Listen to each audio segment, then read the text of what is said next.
Muito bem, pessoal, estamos então iniciando aqui o nosso bate-papo, eu aqui com o grande professor Olavo de Carvalho, escritor, professor, filósofo, e o jornalista e escritor Luiz Lacombe. A primeira vez que eu tenho os dois aqui comigo. Eu acho que eu ainda não tinha feito uma live com o Lacombe ainda, né, Lacombe? É a Eu primeira tenho vez. que fazer uma live com você. Fiz uma live maravilhosa com o professor Olavo de Carvalho. Até hoje, eu só ouço elogios à live. Foi realmente Obrigado. sensacional. Uma honra para mim ter entrevistado o professor Olavo de Carvalho, viu? Muito obrigado. Muito bem. Boa noite, professor. Boa noite, buenas, tudo bem? Muito bem, professor. Olha, vamos começar logo o nosso bate-papo aqui hoje. Professor, eu estava revendo algumas aulas do COF e o senhor comentou que o senhor vai lançar um curso sobre o que é a verdadeira ciência política, né?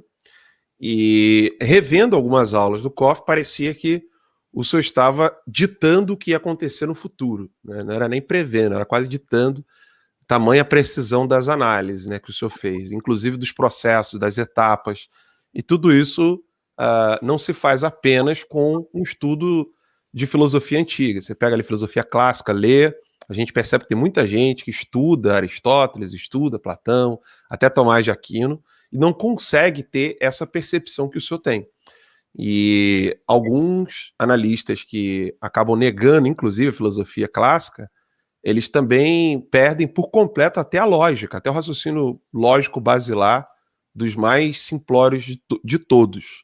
Então, eu gostaria que o senhor comentasse primeiro um pouco do curso que o senhor vai lançar, né? Eu estou extremamente ansioso para poder fazer esse curso com o senhor, e também comentar um pouco com a gente por que com a literatura, a filosofia, o senhor consegue ver essas etapas se desdobrando com o tempo, né?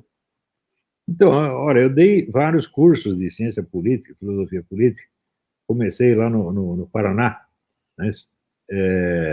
Mas é claro que, à medida que os acontecimentos se sucedem, a gente tem que adaptar novos conceitos para conseguir obter uma descrição correta do que está se passando e, com base nisso, fazer previsões.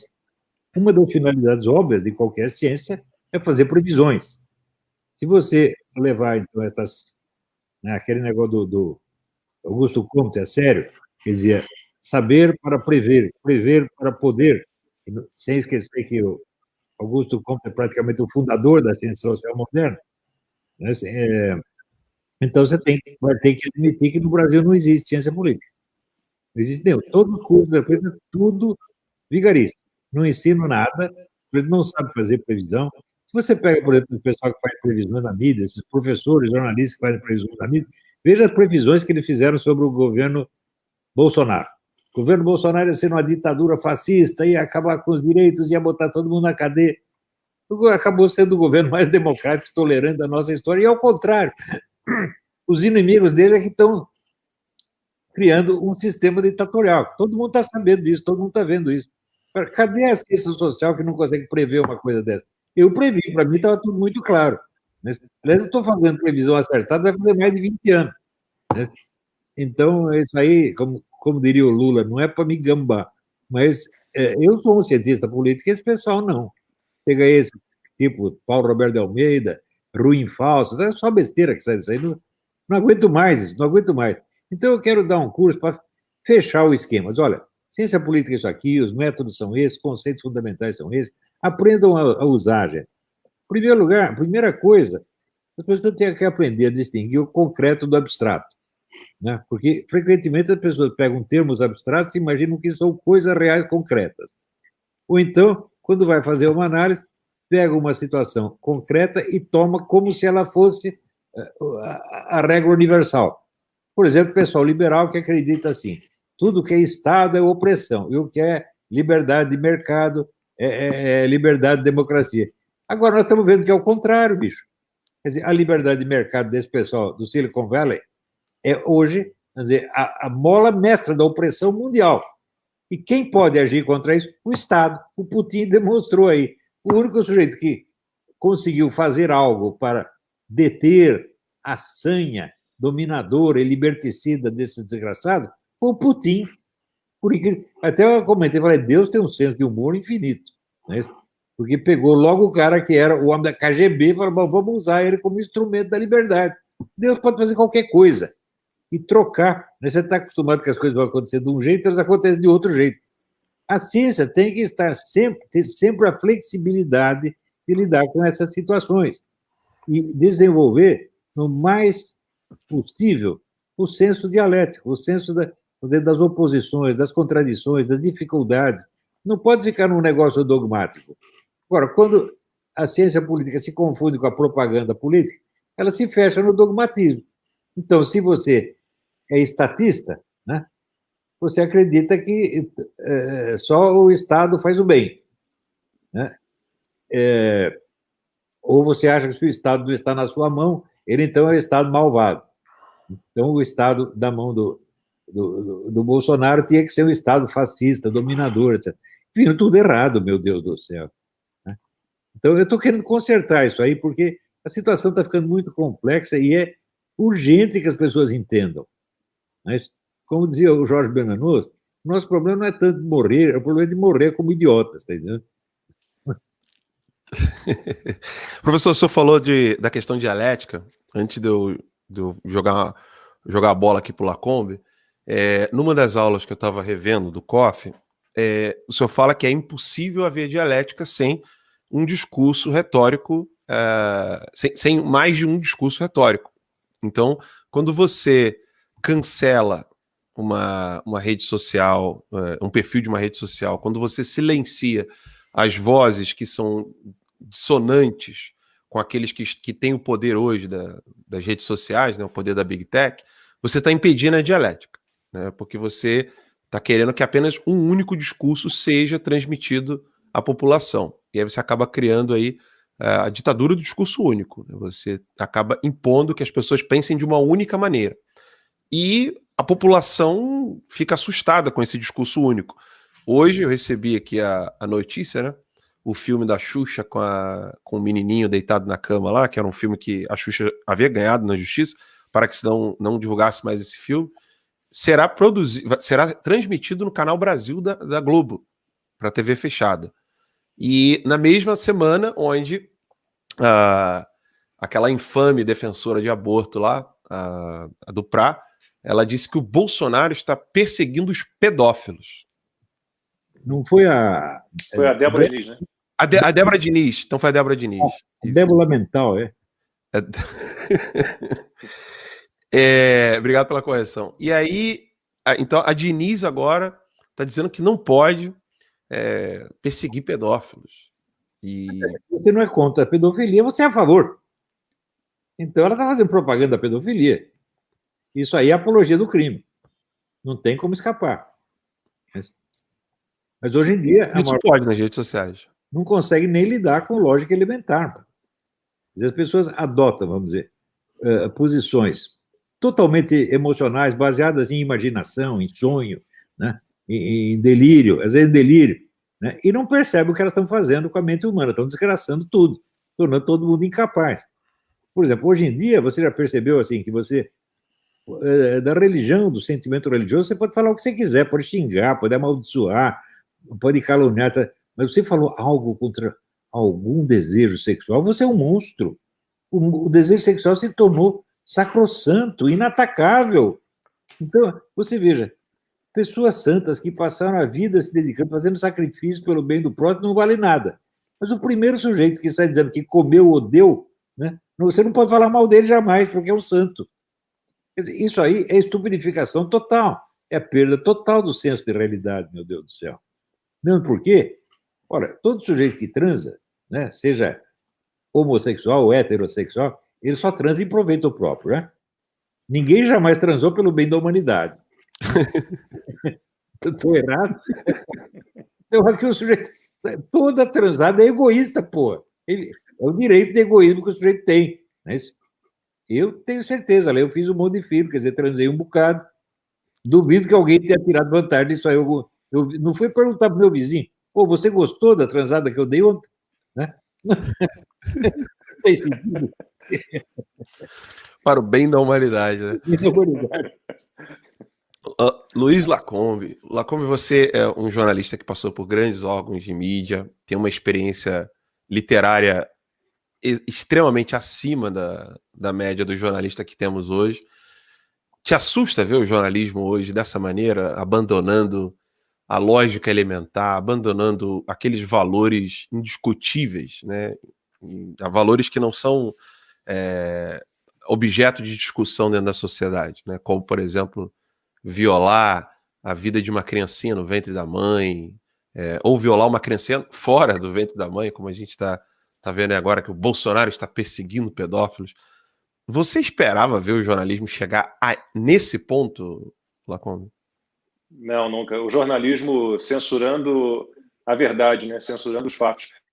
Mas sobre esse poder premonitório, entre aspas, do professor, deixa eu falar. Obviamente que isso vem de muito estudo, muita observação, muita sensibilidade, muita inteligência. E como eu pude me enganar, não só eu, mas muitos se enganaram quanto as redes sociais, as big techs, né? O professor já falava sobre isso, nem havia ainda essas redes sociais todas, e o professor já alertava para o risco que isso sugeria, né? Sobre esse oligopólio louco, sobre esse poder louco concentrado nessas redes sociais, que a gente imaginou que fossem libertar, né? Acabar com o monopólio da verdade, o monopólio da informação, né? Que a mídia tradicional tinha. Né? Então, as redes sociais seriam a libertação de todos nós, né? Telespectadores, ouvintes, leitores, e de repente a gente percebe que não é nada disso. A gente tem hoje e não é um fenômeno só do Brasil, a gente tem hoje o jornalismo atuando como se fosse, como diz o Guzzo, um partido político derrotado nas eleições. Né? Não trabalha mais com fatos, não trabalha com a verdade, trabalha com crenças, trabalha com militância, né? Tem um fetiche nesse governo, no caso aí falando já do Brasil, tem um fetiche com esse governo, vai ficar num vazio existencial absurdo quando o Bolsonaro se aposentar, desaparecer. É algo inacreditável. E a gente vê o jornalismo censurando a verdade no dia a dia da redação. Você tem dois momentos muito delicados. Eu tenho 33 anos de jornalismo, né? E a gente percebe que há dois momentos assim, muito delicados. Todos os processos do jornalismo eles são muito delicados, muito sensíveis, mas a gente tem dois momentos mais sensíveis, talvez, do que todos os outros. Né? Que primeiro é a escolha das histórias que você vai contar. Né? Como é que você define o que é notícia e o que não é notícia? Né? Que histórias você vai contar? E o segundo é, a partir do que você selecionou de pautas, de histórias, né? De que maneira você vai contar isso. Então, você abandona aquela regra básica, que no inglês é o 5WH, né? E em português é o que, quem, quando, como, onde, por quê, e você pinça só uma delas. Né? Que é o caso do leite condensado, aí, que você pinçou só o quê, e você não quis saber mais nada, né? Você não deu explicação nenhuma sobre aquilo para criar uma narrativa. É algo muito delicado, eu fico muito decepcionado, e fico mais decepcionado porque nos impedem, né, os jornalistas que tentam trabalhar com os fatos e com a verdade, nos impedem de questionar. E é básico para você ser jornalista, você não tem só que ter vontade de contar histórias, porque somos, no fim das contas, contadores de história. Mas você tem que ser alguém curioso sempre e desconfiado sempre. Então, essa história de chamar todo mundo de negacionista é você negar aos outros que interroguem, que questionem, que perguntem. Né? É muito delicado. Eu estou muito assustado, perdi o relacionamento com vários amigos jornalistas, tenho uma relação delicada com as redações, de um modo geral, e estou atônito. Não sei de que maneira a gente vai caminhar. E para voltar ao início, né, do que eu falava, o professor Olavo já falava isso há muitos anos, eu me lembro lá no início dos anos 2000 já nos alertava sobre isso. Eu tive, sinceramente, a ilusão de que as redes sociais seriam a nossa redenção, né? Eliminando esse monopólio da informação, esse monopólio da verdade das mãos da mídia tradicional. E, infelizmente, a gente acabou entrando por um caminho muito parecido nas redes sociais também. Né? Professor, a rede social ela veio trazendo essa redenção, né, para como falou, né, você tem uma concessão de rádio e de TV no Brasil e mesmo fora do Brasil, né, aqui nos Estados Unidos, embora a cable TV, né, a TV a cabo mudou a TV americana, por completo, né? Você tinha ali a CNN que permitia por lei, né? Na verdade, permitia não, né? Era obrigada por lei a dar um tempo para o Partido Republicano, um tempo para o Partido Democrata, e você tinha ali grandes jornalistas e jornalistas que ficavam fazendo militância comunista e esquerdista. Mas você tinha os dois ali, então o debate acontecia. Depois que foi para a Cable TV, a TV a cabo americana, surgiu a Fox, aí a Fox quis se assumir assim como um canal de direita, ao menos diferente do que era a CNN e as outras mídias, quis ter uma voz forte com relação ao conservadorismo. O fenômeno ainda permanece até hoje no horário da noite aqui. O Tucker Carlson, Laura Ingraham e o Sean Hannity lideram a audiência da TV americana, né? Ou seja, os três ali somados, eles ganham de jogos de futebol, seriados, porque eles têm um espaço. Só que até isso está sendo ameaçado agora. Então, nas redes sociais, a mesma coisa. Você tem a direita ganhando em audiência em tudo, né? Twitter, Facebook, YouTube, Instagram, Telegram, qualquer coisa que a direita acabe aparecendo ali, ela ganha a audiência de toda a esquerda, né? Só que eles viram que na audiência, no debate, não ia funcionar. Então começaram a criar palavras, aqueles chavões, né? Aquelas palavras gatilho, né? Vamos cancelar fulano, vamos calar o cicrano, porque está falando fake news e desinformação. Como é que pode sair dessa sinuca de bico, professor? Eles têm o poder de tirar as pessoas das redes sociais e a direita ganha no debate. E aí, como é que fica? A única maneira de nós enfrentarmos um poder que é superior à nossa capacidade de ação é jogar contra ele um outro poder equivalente ou maior. Então, é evidente que, como a opressão agora é personificada por essas grandes fortunas, tem que jogar contra eles o quê? O poder de Estado. Não tem outro. E foi o que o Putin percebeu. O Putin é um gênio, né? Já pensou, amanhã ou depois nós devemos a nossa liberdade, né, ao ditador russo, meu Deus do céu, né? Ele percebeu o que está acontecendo, né? Eu acho que ele andou lendo o meu debate com o Dugin e aprendeu alguma coisinha. Então tem que ser o poder de Estado mesmo, não tem conversa. Não há. Vamos ver, esse pessoal, Big Tech, a ambição de poder deles é um negócio tão descomunal, mas tão descomunal. Vocês assistem essa live do Daniel Lopes hoje, falando dos planos que os caras têm para a imortalidade física do ser humano. Criar a imortalidade física e vender fórmula da imortalidade, só que daí vai ter um problema populacional, porque vai ter muita gente, então daí vai ser preciso diminuir a estatura dos seres humanos, com aqueles comumente. A ambição dos caras chega ao ponto de querer controlar isto. Esses caras são todos psicopatas, criminosos, monstros. Nenhum deles merece respeito. Não se pode falar de um deles com respeito. Nada, nada, nada. São monstros. Perto dessas pessoas, né, olha, Lenin, Stalin, Hitler, Mao Tse-tung, Pol Pot, eram os doces de coco, porra. Nenhum deles, por exemplo, desses quatro, nenhum pensou assim, proibir palavras. Tal palavra é proibida. Eles nunca fizeram isso. Tinha opiniões, eles proibiam, mas palavras não. Né? Agora, se o cara chega a esse ponto de proibir palavras, então eles querem dominar a mente humana, todos os recessos mais íntimos da mente humana. Tem que estar sob o controle deles. Essa gente tem que ser punida severamente. É o que falou o Putin. Se esses camaradas fizerem ameaça à liberdade de expressão, eles serão punidos. É o que tem de fazer. Não tem muito o que discutir. Nós temos que pedir agora a censura da censura. Agora, se o sujeito é contra a censura, eu não posso censurar o Big Tech, ele tem que ter a liberdade dele.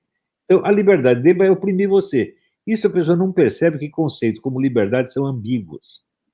Né? A pessoa pensa que a liberdade é um princípio universal. Fala, claro que não.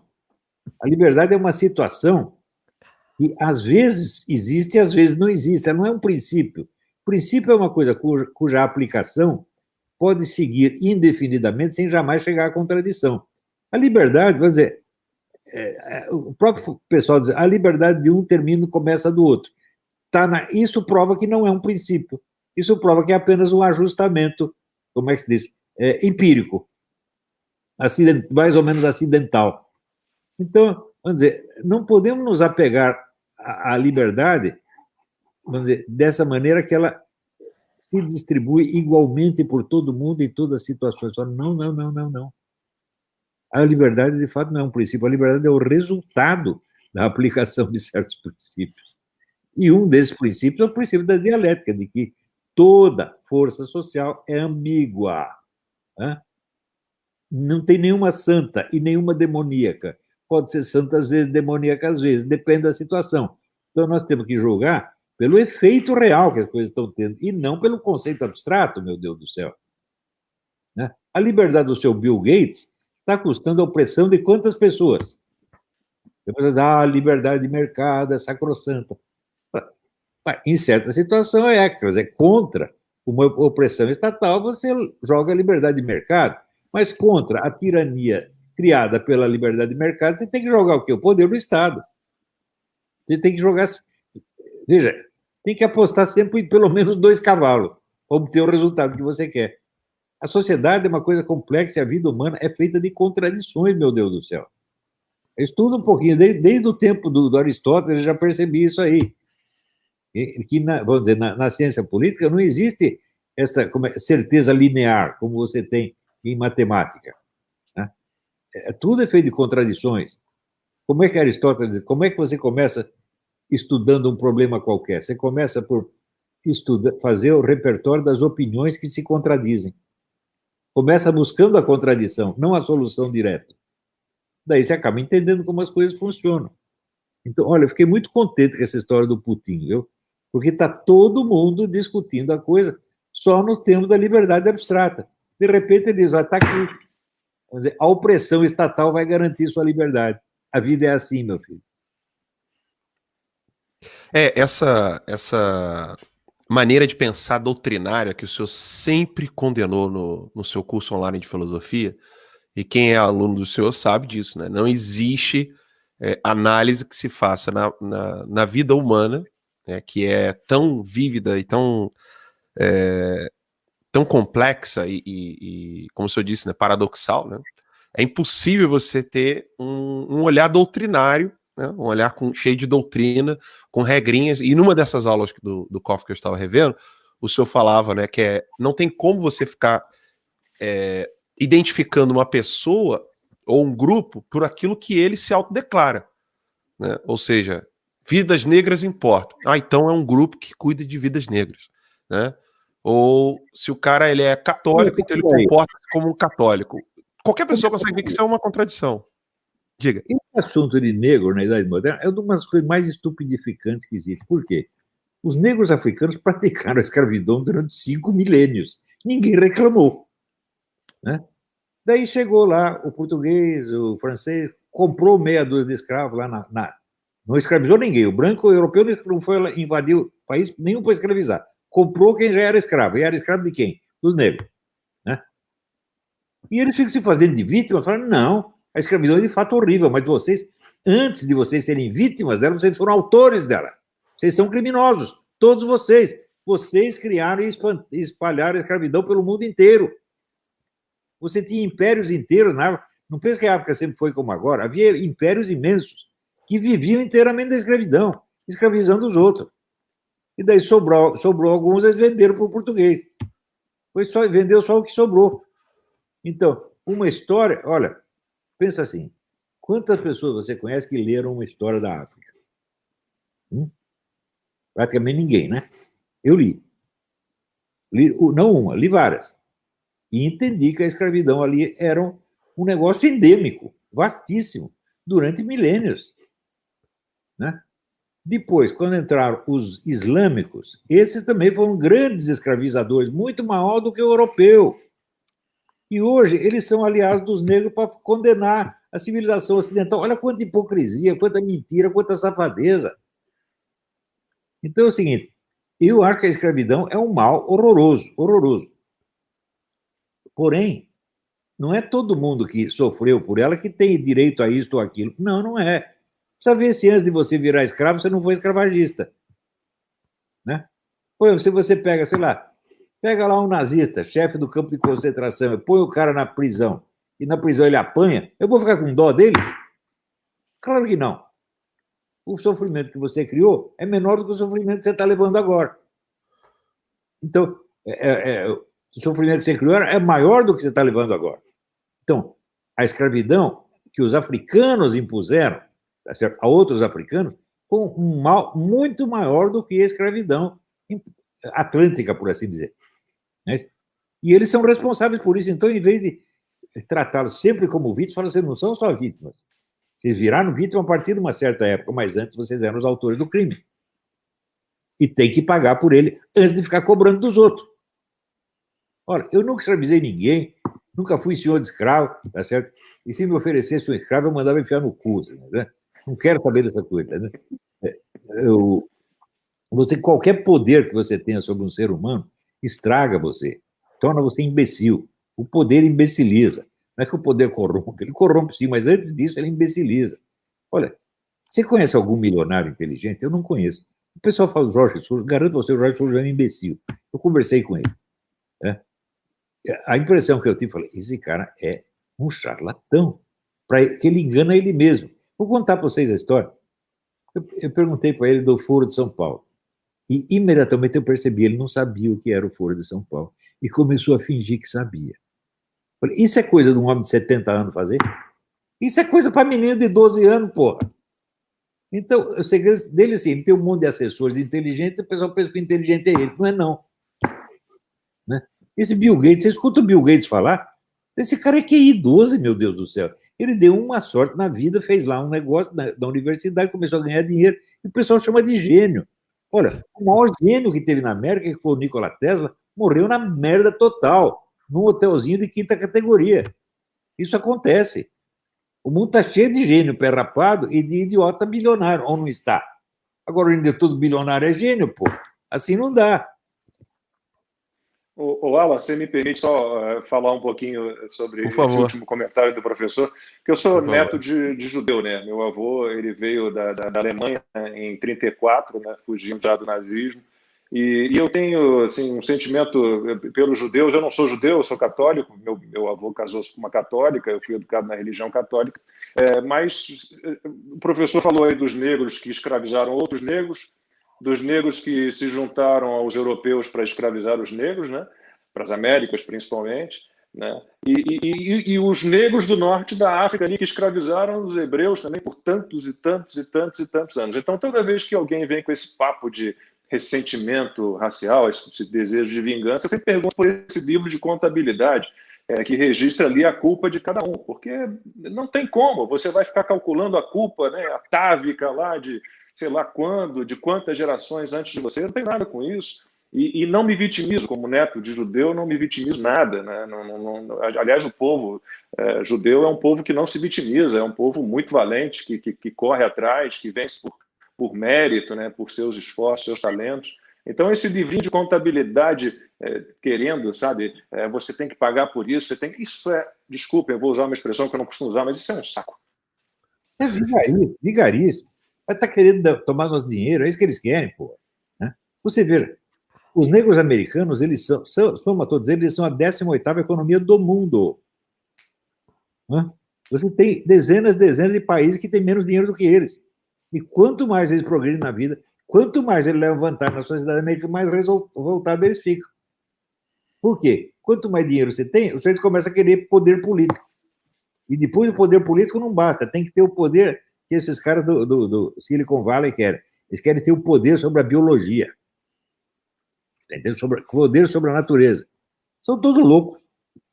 Professor, eu estou relendo o Admirável Mundo Novo, do Huxley, que tem essa historinha também de geneticamente, de escolhas e de criar esses seres humanos de castas e cada um com um sentido. Né? É uma coisa muito doida. Olha, esse livro, tudo que esse cara escreveu, os caras estão fazendo realmente. Agora, você veja que nos anos 80, o Aldous Huxley escreveu um segundo livro, chamado Retorno ao Admirável Mundo Novo, que não é ficção, é um ensaio. Ele diz o seguinte: olha, quando eu escrevi o Admirável Mundo Novo, eu achava que aquilo ia acontecer dentro de alguns séculos. E já está acontecendo agora, porra. Quer dizer, eu acertei na previsão, mas errei no prazo. O negócio já está acontecendo, está na nossa cara. Esse livro tem que ler, o Retorno ao Admirável Mundo Novo. É um dos livros, eu acho, um dos livros mais importantes para entender a política mundial. Lacombe, sobre jornalismo ainda, né? Eu quero aproveitar a sua experiência para a gente poder. O professor passou um período como jornalista bem curtinho, né? Depois. Bem sofrido, né, professor? Não conta com ninguém, rapaz, que é isso? Não conta pra ninguém. E depois passou a ser um grande filósofo. Eu falei, pode me chamar de proxeneta, de viado, mas de jornalista não. Avisar aos outros o que está acontecendo, né? Tem sempre aquele grupinho fora das câmeras, fora do microfone, que de alguma maneira acaba compartilhando, né, Lacombe? Você chega com a pessoa, fala, olha o que está acontecendo ali, aqui, acolá, no mundo.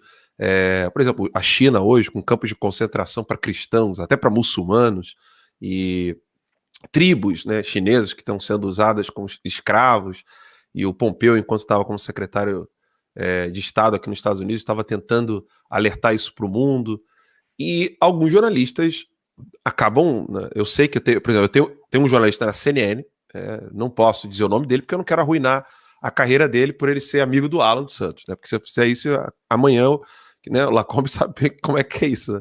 Você é retirado. Você me demitiu, você e o Flávio Morgenstern me demitiram. E aí eu tava conversando com esse jornalista da CNN, né? E ele preocupadíssimo, né? Com tudo que está acontecendo, e vários jornalistas em vários meios de comunicação estão cientes do problema. Acontece que, se eles falarem o que pensam, como você fez, acontece o que aconteceu com você. Você é retirado de uma emissora, e aí, óbvio, vai ter uma outra emissora querendo o seu contrato, mas muitos têm esse medo, esse receio. Como é que faz para vencer, Lacombe, esse medo de poder falar, de fato, as coisas como você as vê? Esse medo não deveria existir de maneira alguma, né? Eu acho que, assim, nos jornalistas, de um modo geral, eu não sei até que ponto, quantos são mau caráter mesmo, quantos acreditam que eles estão defendendo a bondade, a fraternidade, a solidariedade, né? Quantos são simplesmente equivocados por inocência. É tão complicado analisar. A gente tem tantos erros cometidos pelos jornalistas ultimamente, e cada vez mais. Por exemplo, você ser o primeiro a chegar com as últimas, esse é um desejo que deve ser inerente a qualquer jornalista, né? Você é quase que um fofoqueiro profissional. Você quer ser o primeiro a chegar ali a contar uma história.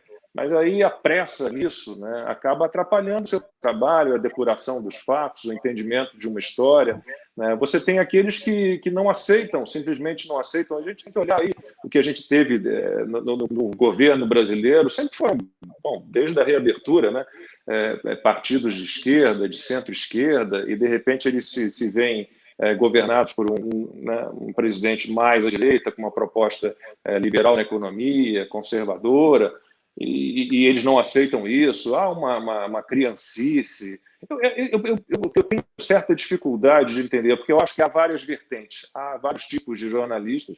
Há aqueles que são realmente não têm caráter, né? Aqueles que acham que estão trabalhando pela bondade, pela fraternidade, pela solidariedade, pela igualdade, algo tão estranho de a gente entender. Como é que você pode pregar igualdade, né? Uma sociedade igualitária sem abrir mão da liberdade, porque se você prevê que todo mundo tem que ser igual em quase tudo, em tudo, você está abrindo mão, abdicando da liberdade, né? Quantos são equivocados, cometem erros por infantilidade, por falta de experiência. Acho que a gente tem, o professor talvez possa falar um pouquinho mais sobre isso, viveu tanto tempo em redações também. A gente tem de tudo. A gente tem de tudo. O fato de você abrir mão da verdade, né?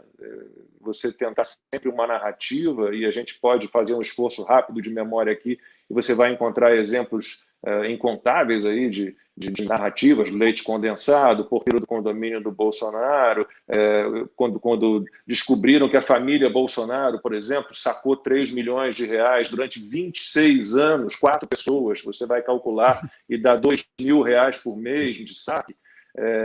Você tem, por exemplo, fake news descaradas nos jornais, recentemente, G1, portal grande de notícias, né? Albert Einstein, o Hospital Albert Einstein proíbe o uso de cloroquina, né? E aí você tem o Claudio Lotenberg, que é o diretor do conselho do Einstein, vai lá e diz, não é nada disso, não é nada disso. Né? O hospital não pode fazer isso, é uma liberdade de cada médico, é garantida pelo Conselho Federal de Medicina.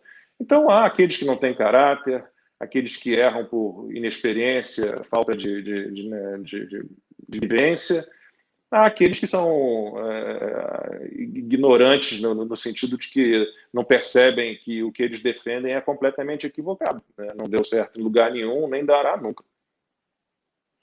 Olha, o professor tem comentado nas últimas aulas do COF, quem ainda não assinou o COF, né, está perdendo as aulas que o professor dá todo sábado, mas o professor tem comentado nas últimas aulas, né, a importância da formação na universidade, que é dali que sai o jornalista, dali que sai o jurista, dali que sai o médico, e hoje, infelizmente, o nível decaiu muito. Né? Nem todos os jornalistas têm na família membros da Academia Brasileira de Letras, como o Lacombe, né? Nem todos têm um Olavo de Carvalho que pôde conversar com os maiores intelectuais do Brasil e do mundo em pé de igualdade. Então, como é que a gente pode, professor, sair dessa lama, dessa escuridão intelectual que nós estamos hoje? Um médico não sabe o que é...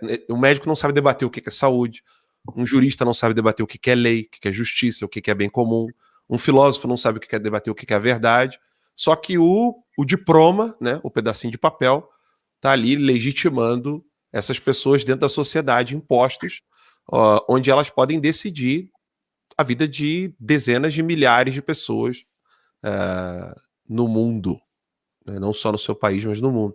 Como é que a gente pode corrigir essa treva, essa escuridão intelectual da gente ver, por exemplo, um ministro como Luiz Roberto Barroso, que chega a dizer esses pré-iluministas. Eu fico pensando, esse cara sabe o que foi o iluminismo? Não é iluminista nada, esse é um semi-analfabeto, rapaz. Esse homem é uma vergonha, pô. Ele está no nível, sabe, do Fetofoca. Os dois ali se entendem. O nível intelectual dele é isso aí. Devia calar a boca. Agora, ele fica proibindo os outros de falar, ele devia proibir ele mesmo de falar. Ele fazia um juramento, eu nunca mais falo nada. Tá certo? Faria um enorme bem para a humanidade, porque só sai besteira dessa boca, pô. Esse homem é uma vergonha. Ele tem pose, né? Bonitão, assim, metido. Mas é só besteira que sai dali. Eu não penso que ele queira que ele seja um sujeito mal. Não, eu acho que é um burro. Né? Talvez ele até pense que ele está fazendo bem. Mas, veja, o ciclo moderno começa com o negócio da Revolução Francesa. Liberdade, igualdade, fraternidade. Nenhum dos três é um princípio. O pessoal que coloca isso como se fosse princípio não sabe o que é um princípio e não tem noção de lógica. Você vê, a fraternidade, você pode ser igualmente irmão de todos os seres humanos. Isso é absolutamente impossível, meu filho. Eu não posso ser irmão do menininho que está aí sofrendo, morrendo de fome, e ser irmão do Adolf Hitler no mesmo nível. Quer dizer, a fraternidade tem que ser graduada. Então, se ela tem que ser graduada, ela não é um princípio, meu Deus do céu. O princípio é aquilo que é universalmente válido, não tem exceção e nunca dá chabu quando você aplica. Por exemplo, princípio de identidade, né? Princípio de não contradição, princípio de terceiro excluso. Isso nunca falha e nunca tem que voltar atrás. Mas liberdade, igualdade, fraternidade têm limites intrínsecos. Cada um desses é uma autocontradição. E o pessoal não sabe lidar com isso. Acredita realmente ser um princípio. Então, tem que agir coerentemente com o meu princípio de liberdade. Isso é uma estupidez, porra. Tem gente, por exemplo, que acha que a pessoa que prega a liberdade de expressão, ele tem que assegurar a liberdade de expressão para todo mundo. Eu digo, toda liberdade de expressão tem que ser, vamos dizer, proporcional à liberdade de não ouvir. ou estou errado? Né? Meu filho, se eu falo o que o senhor quiser, eu não vou ouvir, eu vou embora. Né? Eu, no ginásio, tinha um professor, né, de geometria que ensinou umas besteiras. Eu falei, eu não quero mais que isso, não vou mais, o senhor pode falar o que o senhor quiser, mas eu não vou estar aqui. Ele entrava, eu saía. Tá certo? Ele falou o que ele quis. Depois, houve até um movimento para tirá-lo da profissão, e eu fui o único que o defendi, veja você. Né? Então, eu defendi o direito dele dizer o que ele quiser, mas não para mim. Né? E as pessoas esquecem isso. Quer dizer, esses princípios, você precisa ver a condição de execuibilidade dessas coisas na vida real, meu Deus do céu.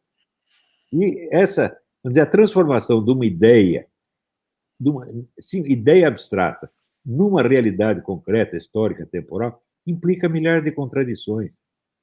Todo princípio abstrato que é aplicado se transforma no seu contrário. Hegel, que era um vigarista, mas tinha domínio da técnica filosófica, ensinou isso muito bem. Você aposta tudo num certo princípio, daqui a pouco ele virou o contrário, porra. Karl Marx, ele declarou logo o seguinte, o objetivo dele era a crítica radical de tudo quanto existe. Para pensar. Então isso é para destruir o mal? Não, isso é para destruir o mal e o bem e tudo o mais. Quer dizer, o cara está declarando, eu não presto, eu sou filho da puta, eu vim para estragar a sua vida. Ele está dizendo isso, as pessoas não entendem. Por quê? Porque surgiu a ideia de que o antigo regime era malvado e a revolução é boazinha. Então, o antigo regime era malvado, sob certos aspectos, era bonzinho sob outros aspectos. E a revolução, mesma coisa. Tudo no mundo tem contradição. Né? Então, cada situação exige que a gente saiba dosar esses elementos contraditórios de maneira que seja mais vantajosa para todos os nossos, o maior número, não digo para todos, o maior número possível dos nossos irmãos. E mesmo assim, mesmo isso é difícil. A gente erra, porra. Esse aspecto da pecabilidade humana, né? Ou seja, o homem não é impecável, né? O homem ele tem limites, ele tem erros. Né? O Lacombe estava comentando que alguns parecem que são profissionais em errar, né? Ou seja, ele aprende como errar, como manter o erro e como impedir quem fale o que é certo, né? Esse aspecto de você saber lidar com erros de previsão, erros de análise e até limites de poder observar algum fato que está acontecendo naquele momento, Lacombe. Como é a luta que você trava, né, como jornalista, de, ao tratar de um tema, você ter de dar ali aquela perspectiva daquilo que você está vendo, sabendo dos seus limites, sabendo que você pode estar errando, e tendo ao seu lado ali alguns jornalistas que nunca erram. Eles são semideuses. Como é que você lida com isso, Lacombe? A gente tem que parar para pensar no seguinte, o que é o especialista? Né? O especialista é aquele que sabe muito sobre pouco. Né? E o jornalista, de certa forma, a grande maioria, não é especialista. Então, eles sabem pouco sobre muito. Né? É por isso que eu gosto do modelo do jornalismo, da formação do jornalista, o modelo americano, em que, se não me engano, pelo menos tenho amigos que fizeram formação assim, você faz um curso superior de graduação, por exemplo, você quer trabalhar com jornalismo econômico, você faz economia e você faz uma pós-graduação em jornalismo. Você quer trabalhar com jornalismo esportivo, você faz educação física, se bem que Estados Unidos educação física não é nível superior, e depois faz uma pós-graduação. Você quer trabalhar com política, você faz ciências políticas e faz uma pós em jornalismo. Porque a grande questão é essa. E o jornalista, ele costuma ser um ser muito prepotente, muito arrogante, né? Ele acha que ele vai fazer uma pesquisa de 5 minutos e ele se torna um especialista em alguma coisa. A gente tem que ter a noção que nós somos muito pequenos. Muito pequenos. São pouquíssimos jornalistas que realmente conhecem profundamente um assunto. E essa sensação de você entender de tudo, sobre todas as editorias, em todas as pautas, isso é muito arrogante e muito prepotente. Nunca agir dessa maneira. E olha que eu venho de um tempo, vamos fazer 55 anos, já posso usar essa expressão, em que a gente não tinha pesquisa, não existia internet, não tinha máquina. Eu comecei com máquina de escrever. E aí, como é que eu fazia? Me lembro bem, eu fui fazer uma matéria com o Burle Marx, uma exposição que ele estava fazendo no Rio de Janeiro, ele muito conhecido como paisagista, não tanto como artista plástico, e eu trabalhava na Rede Manchete na época. Você ia no SEDOC, no Centro de Documentação, você fazia lá, eu vou fazer uma matéria com Burle Marx, preciso de um material. Você ia dar uma voltinha, ficava lá 1 hora, voltava depois, pegava uma pilha de papéis grampeados, fotocópias de jornais, de revistas com matérias sobre Burle Marx. Então, o grande problema é o jornalista achar que ele é um profundo conhecedor de tudo. Isso é impraticável. Poucas pessoas têm a inteligência do professor Olavo de Carvalho e têm esse horizonte tão amplo sobre tantos aspectos da nossa vida, tantas ciências. Eu, por exemplo, eu sei dos meus limites, né? Eu tive uma carreira muito errática. Assim, eu fui repórter de polícia, trabalhei 14 anos com jornalismo esportivo, eu cobri 3 guerras na Globo News, atentados de 11 de setembro. Então, eu tenho assim, uma gama de experiências bem variadas. Mas eu estou longe de ser um especialista em alguma coisa. Então, de novo essa história. O especialista sabe muito sobre pouco, eu sei pouco sobre muito. E eu preciso entender as minhas limitações. E o jornalista é muito arrogante, muito prepotente de um modo geral, e acha imediatamente, a partir de uma leitura boba de um artigo, por exemplo, né, de que ele se tornou ali, a partir daquilo, um grande conhecedor. Essa é uma arrogância, uma prepotência que a gente tem que combater o tempo inteiro, o tempo todo. E é um trabalho diário esse, não tem jeito, né? É consigo mesmo, você se convencendo disso e tentando mostrar aos outros que eles não têm esse poder. O professor fala muito mapeamento da ignorância, né, professor? Agora, antes de eu ler um texto do professor Olavo aqui e ouvir o comentário dele, vocês me permitem o merchan aqui, tá? Vou fazer o merchandising aqui do próprio canal Terça Livre, que foi censurado. O canal Terça Livre foi retirado do YouTube, a empresa está correndo atrás de conseguir reverter isso na justiça. O Terça Livre está tentando sobreviver, o Terça Livre está no momento de existência, né, de sobrevivência. Não é venda de um produto, é a existência do Terça Livre, porque eles não cancelaram apenas o canal no YouTube. O canal no YouTube, nós podemos fazer transmissão no Instagram, no Facebook, e até mesmo, né, nós estamos aqui já com quase tudo pronto para ter transmissões do nosso próprio site, né? Então, Terça Livre vai ter a transmissão lá no site. Mas eles também cancelaram as formas de pagamento, ou seja, você que assinou lá atrás o Terça Livre Escola, o Terça Livre Academia, você que assinou até o Terça Livre Premium, o que aconteceu nessas vitórias do Terça Livre? Quem operava a forma de pagamento, né, quem fazia a relação entre o Terça Livre e vocês, né, acabou cancelando, falando, olha, não queremos mais vocês na nossa plataforma. Então o Terça Livre sofreu fomos retirados do Hotmart, Pagar.me, e agora até a Eduz. Então, vários aí estão tentando proibir os conservadores de existirem, de ter essa forma de pagamento, de conseguirem sobreviver, e o Terça Livre foi o mais golpeado de todos. Então, com isso, a equipe do Terça Livre fez todo um trabalho de poder reunir todo esse conteúdo para poder renovar a assinatura daqueles que a gente perdeu, ou seja, nós perdemos todos os assinantes de todos os produtos que nós tínhamos. Então, a equipe toda fez um trabalho sem dormir, né? O João Paulo hoje estava virado, sem dormir a madrugada inteira. João Paulo, Marcelo, Anderson, a equipe toda, o Ítalo, o pessoal estava ali batalhando para poder sobreviver. Então, criaram esse link que está aqui, ó, para vocês podem vir aqui, tercalivrejuntos.com.br, na tentativa aí, desesperada mesmo, de poder renovar toda aquela base de assinantes que nós tínhamos, num local seguro, porque agora esse aí não é uma empresa dessas da Big Tech ou dessas empresas bilionárias que estão por aí. É gente nossa, gente conhecida nossa, não é uma empresa do Terça Livre, mas é uma empresa de gente amiga do Terça Livre. Então ali nós estamos seguros e em breve o Terça Livre vai começar a ter transmissões no seu próprio portal. Então eu estou aqui fazendo um merchandising do canal Terça Livre. Esse canal é do Alan dos Santos, né, o YouTube, antes que o YouTube pense que isso aqui é uma transmissão do Terça Livre. Não é uma transmissão do meu canal pessoal, onde eu vou fazer várias entrevistas e bate-papos com várias pessoas aqui, de modo muito generoso. O maior intelectual que nós temos vivo hoje, que é o professor Olavo de Carvalho, topou fazer essa live com a gente. e o Lacombe, né, um jornalista que está aí despontando cada vez mais no jornalismo brasileiro. Então, obrigado aos dois aí. Feito o merchandise, o link está aqui, ó, tercalivrejuntos.com.br. Corre lá, faz a sua renovação de assinaturas. E a gente volta aqui para o nosso bate-papo. Professor, tem um texto aqui que eu vou ler, né, que é do senhor, né? O óbvio dos óbvios. Uma democracia não pode ser instaurada por meios democráticos, né? Para isso, ela teria de existir antes de existir, o que é uma contradição. Nem pode, quando moribunda, ser salva por meios democráticos. Para isso, teria de continuar saudável enquanto vai morrendo. O assassino da democracia leva sempre vantagem sobre os defensores dela.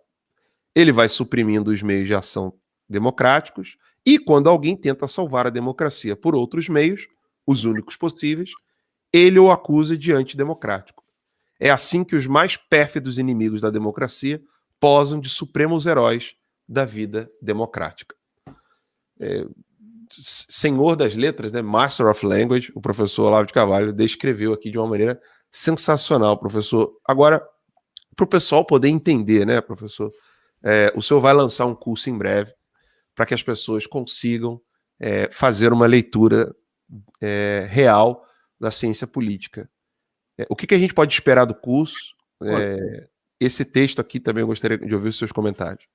Eu vou tentar detalhar mais conceitos que eu já dei por alto, agora eu vou tentar descer aos detalhes. Por exemplo, esse parágrafo que você leu, essa contradição, ela é constitutiva da democracia. Quando você tiver uma democracia, a democracia é essa contradição, meu Deus do céu. Então, veja, nenhum regime pode ser plenamente democrático, nunca. A defesa da democracia depende da existência de algum elemento não democrático que a sustente. Por exemplo, vamos supor, você pega a democracia cristã na Itália. Né? A democracia era garantida por quê? Pela autoridade da igreja, pela autoridade do Papa e pela crença católica da maioria da população. Ou seja, dependia da igreja. A igreja é democrática? Claro que não. A igreja é um órgão autocrático. E ela garante, então, a democracia. É sempre assim, porra. Se você pensar bem, o que garantiu a democracia americana durante quase o tempo todo? As famílias dos Founding Fathers, que eram aristocratas. Isso é o óbvio dos óbvios, meu Deus do céu. Agora, se você quer ser democrático em tudo, você destruiu a democracia. Daí entra naquilo que dizia o Jorge Bernanos, que era um sábio. A democracia não é o contrário da ditadura, é a causa dela. Quer dizer, a ditadura acontece quando a democracia, vamos dizer, pretende se impor de maneira abrangente. E daí, com isso, ela dá força aos seus inimigos. Quer dizer, ela renuncia às forças que a defendem. Agora, isso também significa o seguinte: se uma democracia entra em crise e aparece uma ação autoritária para defendê-la, essa ação autoritária, em vez de defender a democracia, ela pode se tornar um novo regime. Está entendendo? O que aconteceu no Brasil. Em 64 aconteceu isso. O que os militares fizeram em 64? Intervieram e falaram, não, aqui está tendo um governo corrupto, está tendo uma conspiração comunista, e estava mesmo, né? Então nós vamos intervir e botar ordem e fazer novas eleições daqui a 6 meses. Só que eles subiram lá e decidiram ficar para sempre. Está entendendo? Então, a ação não democrática feita para defender a democracia se torna ela mesma o substituto da democracia. Isso acontece porque são contradições inerentes ao próprio regime democrático, meu Deus do céu. Ou seja, a democracia é um treco difícil. Não é assim, um direito fácil que tem que ter. Não. Para ter uma democracia, precisa usar muita cabeça. E precisa ter muito esforço e muito sacrifício. Não é isso? Então, não esperem que a democracia resolva os seus problemas. A democracia é um problema. E quem tem que resolver o problema? Você. Lacombe, a gente já conversou várias vezes sobre a dificuldade de mão de obra, né, no jornalismo. Eu comentei isso com o professor, Inclusive, estou ansioso, não vejo a hora dele lançar esse curso dele. Mas no jornalismo nós não temos apenas aqueles que fazem análise de ciência política. Como é que você pretende, Lacombe, tentar passar um pouco aí para a galera que quer aprender mais jornalismo? Eu estou querendo te pressionar para você fazer um curso de jornalismo para lançar. Já faz tempo. Então, já faz tempo que eu estou te cobrando isso, porque falta mão de obra. Você sente falta dessa mão de obra no trabalho hoje, como jornalista? Muito, muito. E fico muito feliz que eu tenho uma parceria com a Brasil Paralelo, né, com o Henrique, com o Lucas, com o Felipe, e eu fiz uma live com ele já tem um tempo, e a gente deixou ali na descrição da live um link para o pessoal assinar, e para conseguir mão de obra para trabalhar com vocês, né? Que vocês têm uma pegada que não é a pegada normal ali do jornalismo, né? A galera do jornalismo, infelizmente, como o Alexandre Garcia fala, a maioria acha que se forma militante, né, e não profissional de comunicação. E isso já complica sobremaneira, já deixa tudo muito difícil. E eles contaram dessa dificuldade, de como é que eles faziam, de quantas entrevistas faziam para aproveitar um aqui e outro ali, e contratava e não dava certo, e tentava de novo. E quando a gente gravou o especial de Natal da Brasil Paralelo, eu fiquei muito feliz que o diretor de fotografia e a coordenadora de produção, a chefe de produção, os dois estavam assistindo a minha live, né? Descobriram ali que havia uma chance para eles na Brasil Paralelo, foram lá, deixaram um currículo, passaram por toda a seleção e estão trabalhando lá com o pessoal da Brasil Paralelo. É muito complicado por conta da formação que a gente recebe na faculdade, né? São poucos professores que a gente tem na faculdade que realmente estão preocupados em trabalhar com fatos e explicar como é que você vai lidar com a verdade, né? O nose for news, como é que você desenvolve esse faro para a notícia. E essa formação de militância, essa ilusão que você até entende num adolescente, né? Num estudante universitário iniciante, essa ilusão de que ele vai modificar o mundo, né, ainda que ele tenha visões deturpadas do mundo, isso não tem como a gente aceitar esse tipo de comportamento. É muito difícil. Eu estou num projeto, começando um projeto novo, e a gente tem tido muito fora da TV, né, um projeto, por enquanto, a gente deu uma pista aí no fim de semana, Ana Paula Henke, o Guilherme Fiuza, Rodrigo Constantino e eu. A gente deu uma pista de que a gente está começando conversas. As conversas já vêm há algum tempo, mas estamos começando a chegar ao formato, e a gente está com muita dificuldade de formar uma equipe para trabalhar com a gente, né? Porque é isso, a maior parte está envolvida com militância, a maior parte tem a ilusão de que vai mudar o mundo, a maior parte está achando que os caminhos que eles defendem são os únicos, e não tem uma mente aberta para algo que é fato, né? E o que a gente busca é a verdade, e é o que pode nos levar, né, a um caminho realmente melhor. Então, eu não sei como resolver esse problema, sinceramente, não sei como, né? Eu sofro desde o colégio, e olha que eu estudei a maior parte da minha vida no Colégio Católico, São Vicente de Paulo, no Rio, colégio muito tradicional, mas totalmente dominado pela teologia da libertação, né? Eu fui aluno do Chico Alencar, para vocês terem uma ideia. É um problema que não se resolverá fácil, Alan. E eu estou aí trabalhando nesse curso, incentivar por você, acho que há mais de um ano já que você está me dando força para fazer esse curso, mas o meu tempo é curto. Eu estou com um projeto na Rede TV, com mais 2 em gestação, com mais 2 colunas em jornal, mais um canal no YouTube. É uma correria danada, mas eu pretendo, no primeiro semestre ainda, lançar o meu curso de jornalismo. Então, por enquanto, está formatado com 10 módulos. Vamos ver. Eu queria ter a capacidade de produção do professor Olavo de Carvalho, que realmente tem um ritmo intenso, uma energia intensa. Eu tenho uma certa dificuldade. O grande desafio para mim esse ano é a administração do tempo. Está difícil. Estou sem o seu áudio. Agora sim. Mas não deixa o pessoal ficar tendo aula com o Chico. Era professor de OSPB, Organização Social e Política Brasileira. Professor, Pelo imagina amor Chico de Alencar Deus, de professor. Rapidinho. Eu batia muita boca com os professores no colégio. Muita boca. É mesmo? A União Soviética era paraíso na Terra, né? Eu tinha que ficar rebatendo esse tipo de conteúdo nas aulas, era difícil. Professor, só uma perguntinha rápida aqui. Vou lembrar um negócio. Ora, as duas grandes ditaduras do século XX, a ditadura comunista e a nazista, ambas permitiram que os seus inimigos fugissem do país. Ontem eu estava vendo aqui o filme do Trotsky, no filme lembra que o Trotsky e o Lenin, os primeiros intelectuais que fizeram maciçamente contra o regime, eles mandaram todos embora para a França, para a Inglaterra, né? O Hitler fez a mesma coisa, saiu um monte de intelectual de lá, né? Agora, hoje em dia, esse pessoal quer uma ditadura onde você não tem para onde fugir. Como é que você vai fugir da Big Tech?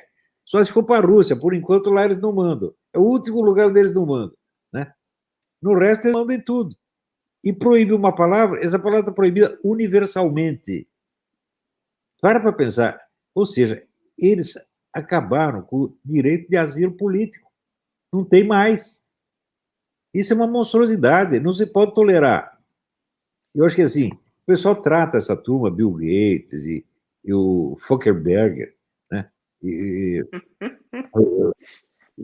Muito bem, respeita demais. Nós temos que mostrar o nosso total desrespeito. Não respeito você. Você é apenas um garoto de ginásio que deu sorte, ficou rico, e agora está dando palpite e acha que sabe tudo. E quer reformar a própria natureza humana, pô. É isso, eu só queria observar isso aí. Pessoal, teve gente perguntando aqui, professor, se tem alguma previsão do seu curso? Eu acho que é começo de março. Tá bom. É isso, né? É. Por aí. Eu vou divulgar essa semana o programa, né? Tá difícil fazer o programa porque a quantidade de assuntos que eu tenho que tratar é muita, né? Eu estou fazendo uma revisão dos cursos que eu já dei para ver o que ficou faltando, o que precisa explicar melhor e como adaptar melhor esses conceitos à situação atual. Um ponto importante é o seguinte, quando houve o negócio da Escola de Frankfurt, o pessoal achou que a Escola de Frankfurt era um upgrade do marxismo, né? E sob certo aspecto era. Porém, na hora que a Escola de Frankfurt troca a Revolução Proletária por essas várias revoluções, sexista, homossexualista, negrista, mulherista, etc., etc., o que ela fez? Tornou impossível uma revolução socialista. E a esquerda todinha começou a trabalhar para essas várias causas que só podem progredir no regime capitalista. E os mega bilionários, os homens do clube Bilderberg, perceberam isso. E falaram, vamos botar a esquerda toda para trabalhar para nós, é o que está acontecendo agora. Ou seja, a coisa inverteu. A esquerda hoje trabalha para o grande capital. E a Revolução Proletária ficou para dia de São Nunca. O pessoal do PCO, Partido da Causa Operária, deve ter ouvido os meus programas e aprenderam isso. E agora estão falando contra essas causas distas progressistas, que elas foram concebidas para acabar com a Revolução Proletária e criar o poder universal dos megacapitalistas. Esse é um ponto que eu quero analisar com mais profundidade no curso, né? É um dos muitos pontos. O Alan, o PCO já se manifestou quanto ao banimento do Terça Livre, porque o banimento do Trump, eles se manifestaram. Manifestaram contra o banimento do Terça Livre. Eu gosto do PCO, esses são gente boa. Gosto deles e gosto do Putin. Eu tô achando que a galera do PCO tá fazendo cofre escondido. É isso mesmo. Aí eles usam lá aqueles clichês socialistas e tal, mas para não passar vergonha, entendeu?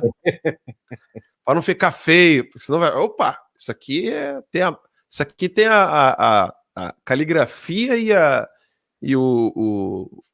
genética do pensamento do professor Olavo de Carvalho. Aí o cara tem que botar ali um em favor do proletário, e aí pronto, aí o pessoal pensa.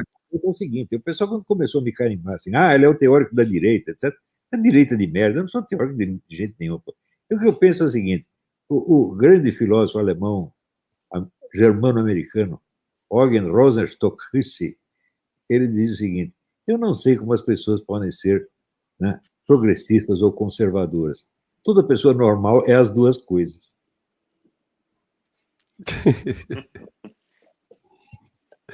Muito bem.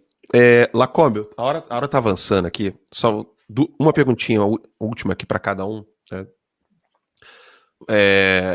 O desafio hoje do jornalismo de poder ter o seu espaço, né, os conservadores e quem é de direita, ter o seu espaço, não a sua bolha, né? Criar ali um espaço fechado, mas de ter ali oportunidade de poder trabalhar nas empresas.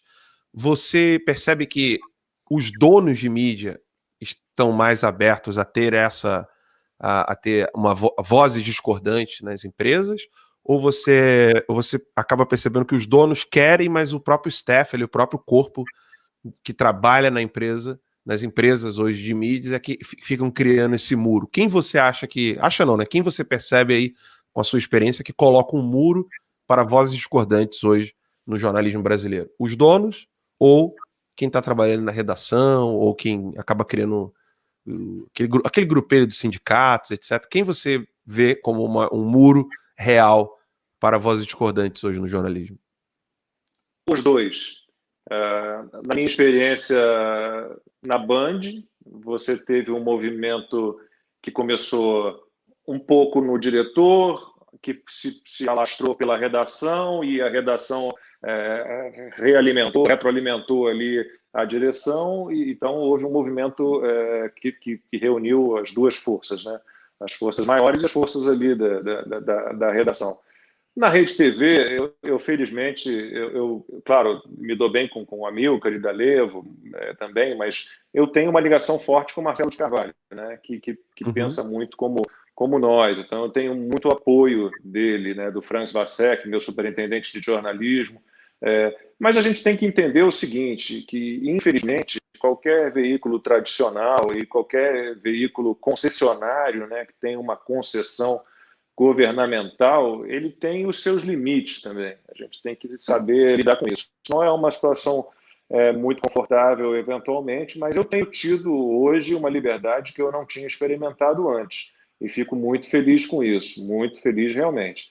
Mas, óbvio que a gente tem que entender que há limitações, né, políticas, comerciais, e a gente tem que saber jogar com isso, né? Eu tenho atuado com toda a liberdade, acho que dificilmente conseguiria atuar de outra maneira, tanto que não deu certo a minha experiência na Band, porque não havia como eu continuar envolvido com aquilo tudo, né? Com uma tendência sempre a tentar me impedir de...